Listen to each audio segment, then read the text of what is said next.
qual é o meu sentimento? Como se fosse Daniel e seus amigos lá na Babilônia, que não se contaminaram com as finas iguarias do rei. Isso é uma coisa que Deus está fazendo desde que Ele entrou em nós.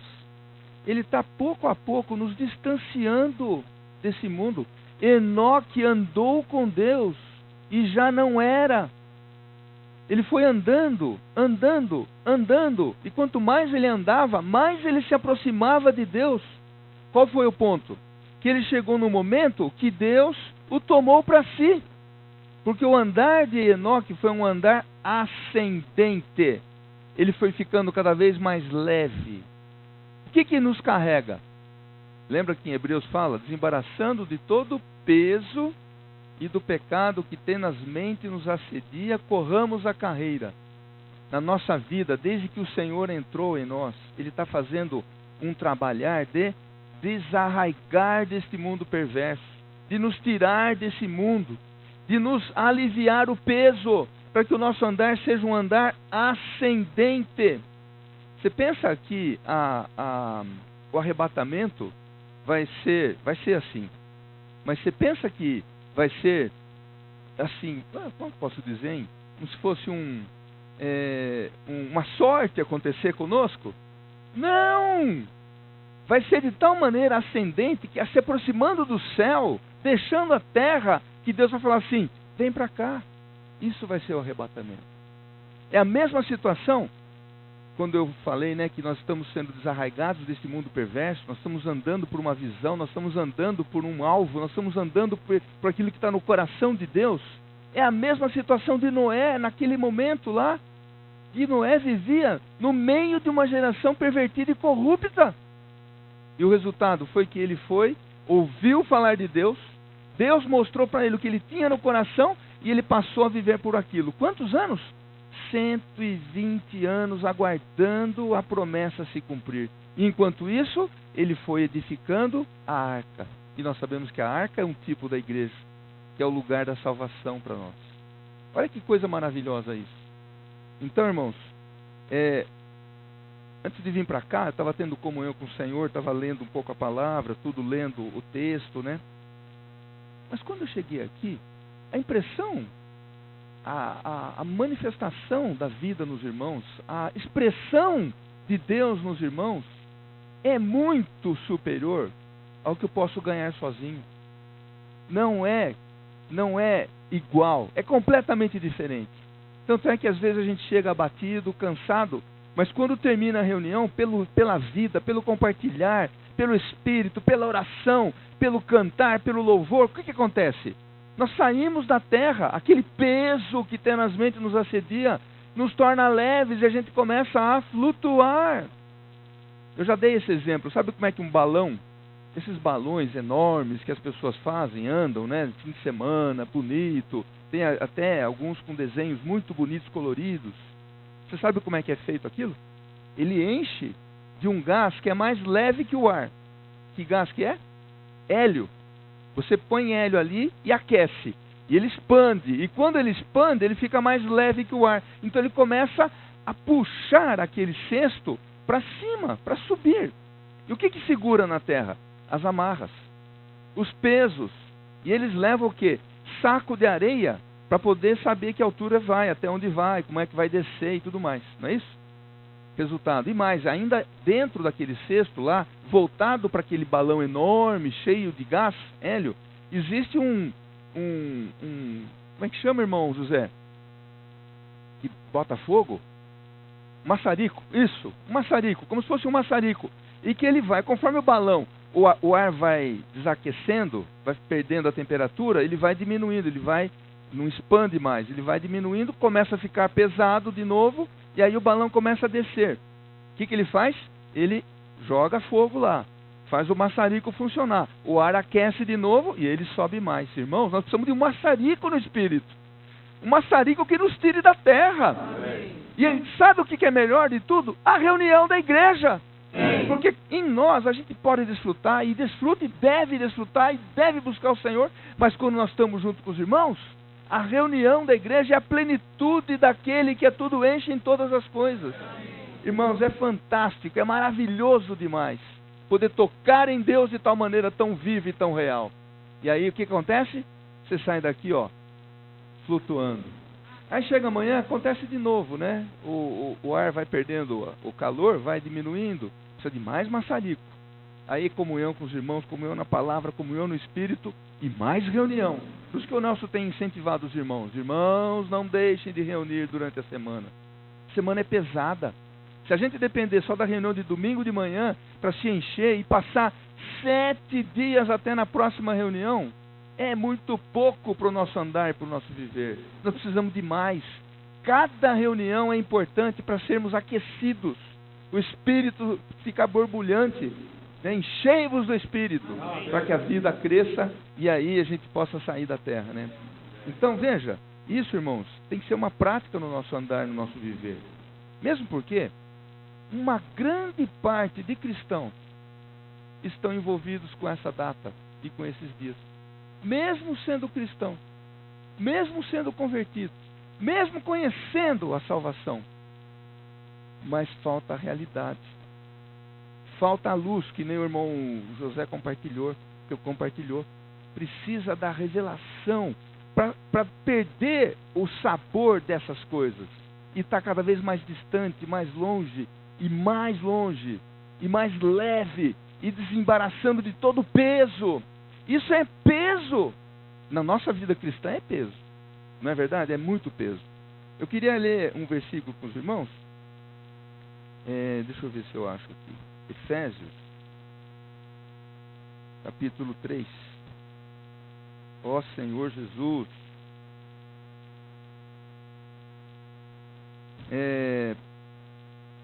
No versículo versículo 3. Pois segundo uma revelação me foi dado conhecer o mistério, conforme escrevi há pouco resumidamente, pelo que, quando ledes, podeis compreender o meu discernimento do mistério de Cristo. E aí ele continua dizendo que estava oculto do século, foi revelado aos santos pelos apóstolos e profetas no Espírito, e vai. E quando chega no 10, ele fala assim: para que pela igreja a multiforme sabedoria de Deus se torne conhecida. Olha que coisa, se torne conhecida. Então é pela igreja que o mistério de Cristo na sua plenitude vai ser conhecido. Olha o versículo 17. E assim habite Cristo no vosso coração pela fé, estando vós arraigados e alicerçados em amor. Olha o 18. A fim de poderdes compreender com todos os santos qual é a largura e o comprimento e a altura e a profundidade, porque sozinho eu não vou conhecer a altura, o comprimento, a largura e a profundidade. É pela igreja, é pela somatória dos santos, é pela comunhão dos santos, é pela revelação dos santos, que a multiforme sabedoria de Deus vai ser conhecida, né? E por quê? Porque em Cristo toda a plenitude de Deus habita. Porque nele habita corporalmente toda a plenitude de Cristo. E o que a igreja é, senão o corpo de Cristo? Portanto, se nele habita corporalmente toda a plenitude de Cristo, a igreja habita a plenitude de Cristo. A plenitude de Deus em Cristo, a plenitude de Deus na igreja. Que coisa maravilhosa. E olha a continuidade do versículo 18, nós vemos: e conhecer o amor de Cristo que excede todo entendimento, para que sejais tomados de toda a plenitude de Deus. Olha, eu vou dizer para vocês, eu vim tomado de alguma plenitude, mas junto com os irmãos, eu sou tomado de toda a plenitude de Deus. É diferente, graças a Deus, irmãos, pela vida da igreja, pela reunião da igreja, né? Olha o que fala no versículo 20. Ora, aquele que é poderoso para fazer infinitamente mais do que tudo quanto pedimos ou pensamos, conforme o seu poder que opera em nós, a ele seja a glória. Na onde? Na igreja e em Cristo Jesus, A Ele seja glória na igreja e em Cristo Jesus, por todas as gerações, para todo sempre. Então, irmãos, louvado seja o Senhor, né? Graças a Deus, irmãos. Nós estamos em Cristo Jesus e estamos na igreja. A plenitude daquele que a tudo enche em todas as coisas, né? Vamos lá para Apocalipse. Nós estamos vendo justamente as igrejas, né? E Apocalipse capítulo 3, versículo 7 em diante, nós agora estamos na igreja em Filadélfia. Semana passada nós tivemos uma forte impressão a respeito daquele que fala a igreja, o santo, o verdadeiro. Eu fiquei muito impressionado, irmão. Porque assim como o Senhor cuida da igreja, como Ele cuida, lá em Efésios capítulo 4 fala que nós devemos cuidar da esposa, né? Cristo cuida de tal maneira para apresentar a si mesmo como igreja gloriosa, sem mácula, santa, sem defeito. Como é que acontece isso? Aquele que fala conosco é o santo. É aquele que é sem mácula, que é santo, perfeito, sem defeito. É a única maneira da igreja poder se tornar santa. Separada é tendo Cristo, ouvindo aquele que é santo falar conosco. Aliás, a reunião da igreja é para nós ouvirmos o falar de Deus. E quando Deus fala, Ele fala assim: não só de pão viverá o homem, mas de toda palavra que sai, que procede da boca de Deus. Mas a Bíblia também fala o seguinte, que a boca fala do que o coração está cheio. Portanto, quando Deus fala, Ele está falando do coração. Quando Ele fala, é o próprio coração dele que é exposto para nós. Então, quando Ele está falando, Ele está infundindo sua vida, Ele está infundindo sua luz, Ele está infundindo sua essência, Ele está infundindo a sua santidade, Ele está infundindo tudo o que Ele é para dentro de nós. Por isso que Ele fala, quem tem ouvidos, ouça o que o Espírito diz às igrejas. Porque quando nós ouvimos, nós somos infundidos com a vida de Deus, né? E é o santo e o verdadeiro. Ele é a verdade. Eu sou o caminho, e a verdade, e a vida. Nós vimos também que Ele é aquele que tem a chave de Davi. E a chave é para abrir. A chave controla a porta. A chave é aquele, quem tem a chave, tem o poder de abrir e fechar. Certo? E o Senhor tem a chave de Davi. E nós vimos que a chave de Davi está relacionada a quê? Ao reino. Porque Davi era o rei. A chave de Davi se relaciona ao reino. E que reino? O reino dos céus. O Senhor ensinou os discípulos a orarem, não foi? Venha o teu reino. E quando Ele revelou a igreja para Pedro, que coisa maravilhosa, hein? Pedro, o que as pessoas dizem que eu sou? Isso, aquilo. Mas e vocês? Aí ele falou assim, tu és o Cristo, o Filho do Deus vivo. Aí ele foi elogiado.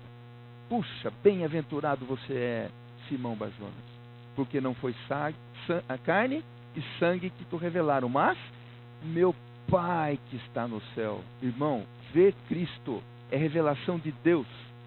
Ver Cristo é o Pai que revela. Como o irmão José contou aqui, ó. Com 52 anos ele foi entrando, e ele falou assim, eu não vou não. Não foi? Não vou não. Quando a sua esposa se converteu, ele falou assim, eu não. Mas adiantou alguma coisa, irmão José? Estava escolhido. A palavra foi entrando, foi abrindo a porta. Eis que estou à porta e bato. Se alguém abrir a porta, entrarei e cearei com ele. E a luz foi vindo. E agora, irmão, o irmão tem dúvida de que Jesus é o Cristo, o Filho do Deus vivo?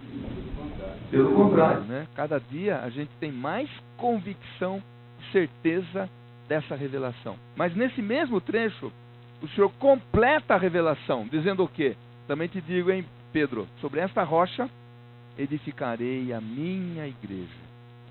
Sobre esta rocha. Então, Cristo e a igreja não vivem separados. Cristo e a igreja são uma coisa só. Aliás, a Bíblia fala que aquele que se une ao Senhor é um espírito com Ele. E nós nos unimos a Ele. Se cada um de nós aqui na igreja estamos unidos a Ele, a igreja está unida a Cristo. Portanto, somos uma coisa só. E Ele é o cabeça e nós somos o corpo. O corpo expressa a vontade da cabeça. Graças a Deus, né, irmãos? Então ele falou assim, sobre esta rocha edificarei a minha igreja, e as portas do Hades não prevalecerão contra ela. Isso dá para ter uma percepção, que tem alguma coisa neste mundo que é contra a igreja. O que é contra a igreja? O inferno, Satanás, é contra a igreja. Ele quer destruir a igreja. Não é verdade? Mas o Senhor falou assim, as portas do Hades, as portas do inferno não prevalecerão contra ela. Porque alguém é contra. E esse é Satanás, né? E os seus anjos e assim por diante. Enfim, daí ele falou assim, dar-te-ei as chaves do reino dos céus. Dar-te-ei as chaves. Quem tem o poder de dar a chave é quem tem a chave. E o único que tem a chave é o Senhor. Ele, o que tem a chave de Davi, que abre e ninguém fechará, e que fecha e ninguém abrirá. Ele tem a chave. E ele deu para quem? Ele deu para a igreja. E ele falou assim, dar-te-ei as chaves do reino dos céus. O que a igreja liga na terra, será ligado no céu. O que a igreja desliga na terra, será desligado nos céus. Isso é muita autoridade. É muito poder que o Senhor colocou na nossa mão. Tá certo? Bom, e aí ele continua, né? No versículo 8. Nós já vimos essa parte. Nós vimos a questão do sonho de Jacó, quando ele saiu lá de Gênesis, e que ele dormiu, e quando ele acordou, ele estava abismado, porque ele sonhou que havia uma escada posta na terra. E aquela escada havia anjos subindo e descendo. Mesma coisa, hein? Quando o Senhor fala, liga na terra, liga no céu. Desliga na terra, desliga no céu. Então, na verdade, irmãos, quem rege os céus é a terra. Quem rege os céus é a igreja. Olha que coisa impressionante. Louvado seja o Senhor. E aí, Jacó dormiu. Quando acordou, ele falou assim, puxa, quão temível é este lugar. Não é qualquer lugar. Não é qualquer situação. Não é qualquer grupo. Não é qualquer ajuntamento. É a porta dos céus. É a casa de Deus. A porta dos céus. Senhor Jesus. Então que o Senhor tem que nos limpar a cada dia, limpar o nosso coração, para cada dia a gente poder se distanciar mais desse mundo, né? Tantos e tantos pessoas são enganadas, e tantos irmãos cristãos genuínos amam a Deus, ainda enganados com essa época do ano, fazendo um monte de coisa e tudo mais. Não se deixe levar. Nós, graças a Deus, já ganhamos isso, né? Essa semana uma prima minha me ligou, lá de Serra Negra, para me cumprimentar, não sei o que, por causa daquele negócio lá do hospital, que ganhou prêmio, etc e tal. O seu pai mandou o jornal pra gente, não sei o que. Meu pai fica fazendo propaganda, né? Como é que é aquele versículo que fala? A glória do pai são os filhos. Então, para ele, né? Exatamente. Ela me ligou para poder parabenizar, que não sei o quê. O pai falou assim, olha, eu sei que vocês não comemoram o Natal, mas, né, bom ano, que Deus abençoe. Ela sabe disso aí, né? Nós realmente não nos deixamos envolver com essas coisas, né? Mas não foi sempre assim também. Porque teve uma época que ainda já salvo, a gente ainda se envolvia. Pouco a pouco o Senhor foi tirando. E vai tirar muito mais, irmão. Vai tirar muito mais ainda, né? Então louvado seja o Senhor. Aí o versículo 8 de Apocalipse 3 fala assim, conheço as tuas obras. Conheço as tuas obras. Aliás, não foi a primeira vez que ele fala para a igreja que conhecia as obras. Ele já havia falado isso outras vezes, para Éfeso, para Tiatira. Ele já havia falado isso para outras igrejas. E aqui ele fala, conheço as tuas obras.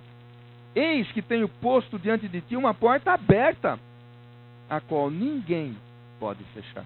Novamente ele fala da porta. Olha que coisa impressionante, como ele reforça a questão da chave da porta. Ele falou lá, ele tem a chave de Davi que abre e ninguém fechará, e que fecha e ninguém fechará e abrirá. Ué, quem tem a chave da onde? Da porta.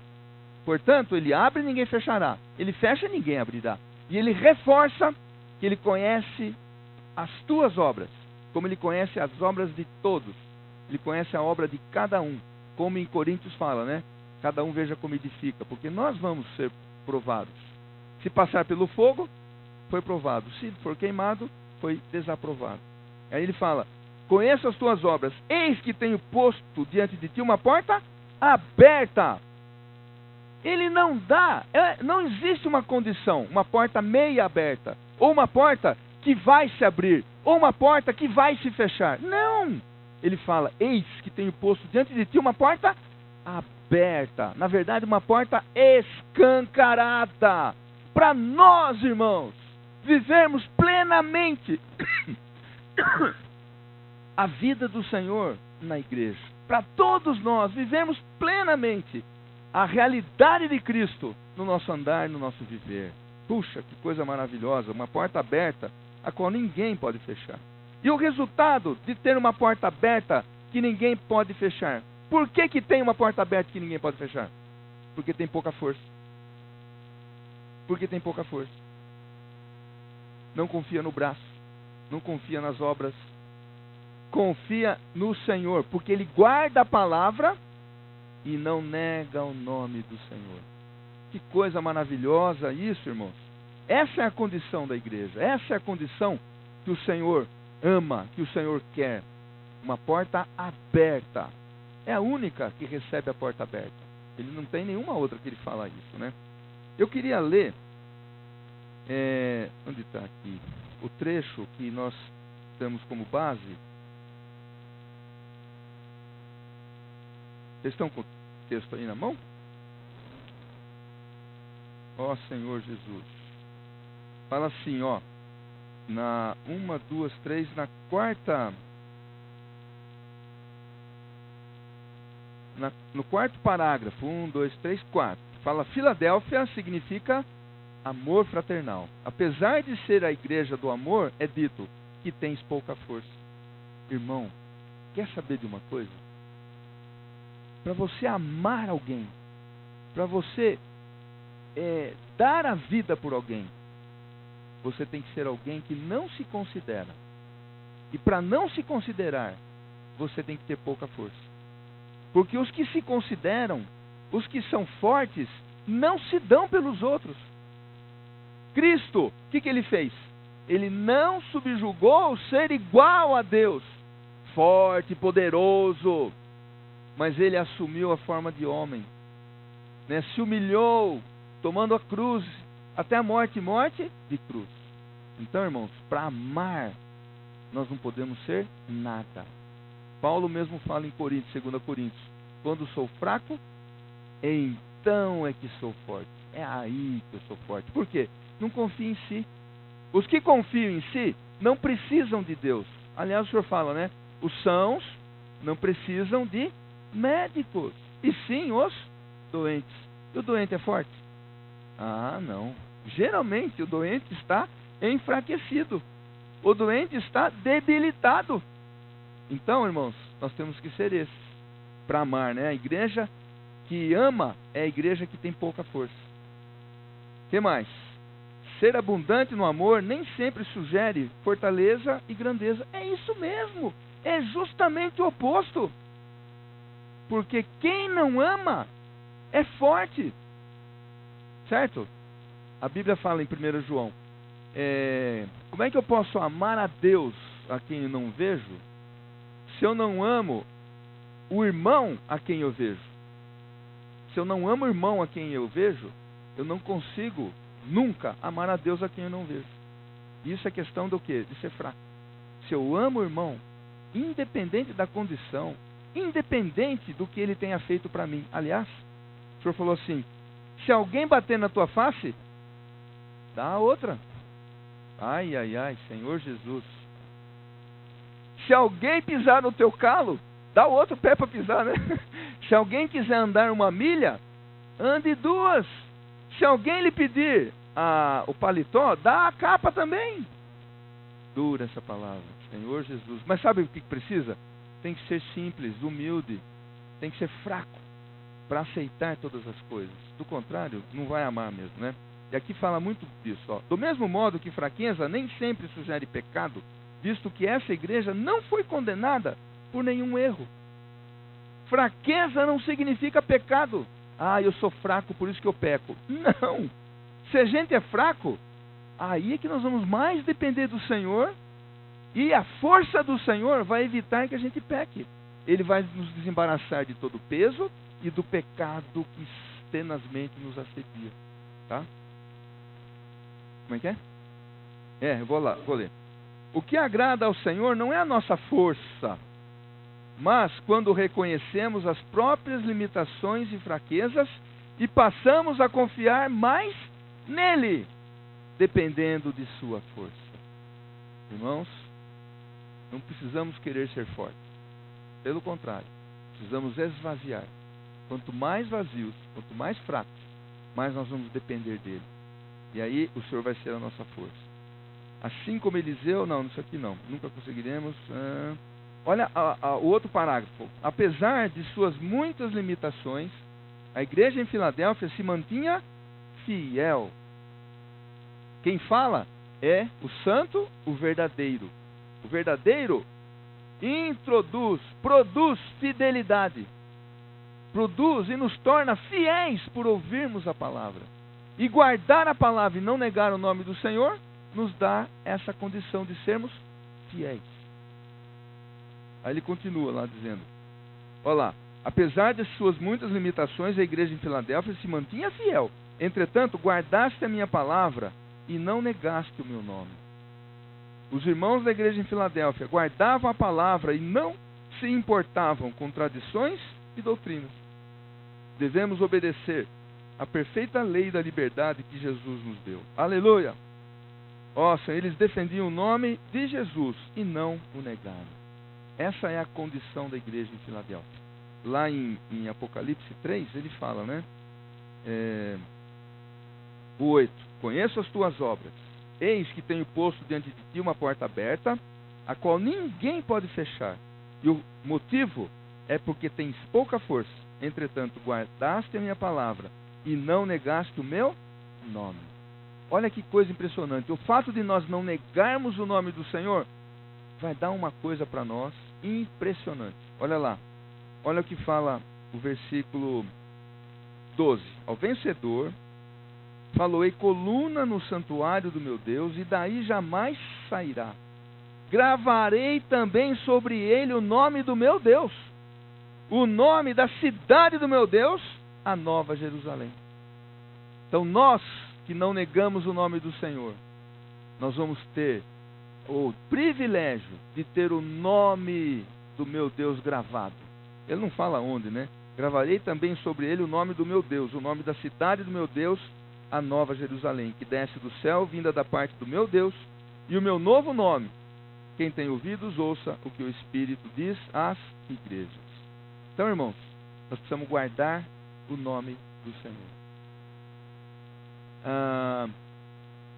Eu sinto que cada dia mais a realidade da experiência de viver Cristo, como Paulo falou assim, logo já não sou eu mais quem vive, mas Cristo vive em mim. Isso está acontecendo em cada um de nós. Cada um de nós, irmãos. Uma coisa que é muito comum, nós falamos agora da questão do tempo, desse momento, né? Desse momento aí, as pessoas distraídas com tanta coisa, que já não é tanto, né? Porque a situação já não está tão favorável, mas enfim, ainda tem muito desvio, muita distração, muita perda de tempo. Mas nós precisamos aprender que o nosso maior bem é o tempo. O maior bem que nós temos é o tempo. E se nós não aproveitarmos o tempo adequadamente, nós estamos perdendo a nossa vida. Então, nós podemos perder o tempo com tantas coisas vãs e inúteis que não acrescentam nada. Sabe uma coisa? Rede social. Rede social é um buraco na nossa alma. Lógico, a rede social que você aproveita para ter comunhão, para a palavra, para exortar, ajudar um irmão, isso é valioso. Mas a rede social, eu recebo um monte de vídeo no meu coisa. Eu tenho o grupo lá dos residentes da cirurgia, o grupo dos ex-residentes, o grupo lá do hospital. Você faz parte, você tem que ver. Eu recebo um monte de coisa. Eu não abro. Eu vejo que é isso, eu apago. Eu não perco meu tempo em ficar lendo essas coisas, em ficar vendo essas coisas. Curtir. Você recebe um negócio, curte em seguida. Sabe? Sabe como é que funciona isso? Funciona assim. Tudo é preparado pela estratégia da máquina, da mídia, para ganhar dinheiro. Cada curtida sua é alguma moedinha que está caindo na conta daqueles, eles chamam de, como é que chama? Pessoal que... Influenciadores.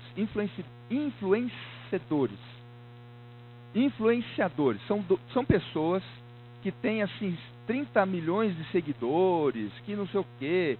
Eles publicam vídeo e esses vídeos são vistos por milhões até bilhões de acessos na internet. Mas cada um que acessa, cai uma moedinha na conta dele. Tem um sueco que é o campeão mundial de coisa. Ele ganhou, o ano passado, 15 milhões de dólares. Mais ou menos 50 milhões de reais. E nós estamos lá ajudando ele a ganhar 50 milhões de reais, perdendo nosso tempo nessas coisas todas aí. Então, irmãos, o nosso bem mais valioso é o nosso tempo. Nosso bem mais precioso é gastar na presença do Senhor. É ir para a reunião, ter comunhão com os irmãos, estar na palavra, orando, invocando o nome do Senhor, para não sermos enganados. Isso aí chama-se junk food. Junk food significa alimento sem qualidade. E isso é um alimento sem qualidade digital, que nos influencia. E a gente segue esse, segue aquele, ouve uma notícia aqui, uma notícia ali. Lembra aquela revista chamada Caras? O que aquilo contribuía para a gente? Pensa um pouco. Só fofoca, para saber da vida dos artistas, dos caras lá. Aí na casa do cara, mostrava a fotografia do cachorrinho, e não sei o que, não sei o que. Para quê? O que isso para mim, para o reino, vai interessar? Nada. Irmãos, não gaste o seu tempo. Não vamos gastar nosso tempo. Certo? Nós estamos na vida da igreja. Nós estamos aqui para servir o Senhor. Nós estamos na palavra. A plenitude de Cristo é tanta, mas tanta, que na nossa vida inteira nós não vamos conseguir desfrutar tudo que Cristo é. Não é possível desfrutar. Nós vamos ter toda a eternidade para poder desfrutar Deus como nossa vida, como nossa satisfação, como nosso alimento, como nosso tudo. E nós temos que começar já, né? Então, começando pela igreja em Filadélfia, que tem pouca força, contudo guarda a palavra e não nega o seu nome. Ela é fiel na palavra e no nome do Senhor, né? Eu vou parar por aqui, irmãos. No domingo a gente continua um pouquinho, tá bom? Amém. Senhor Jesus.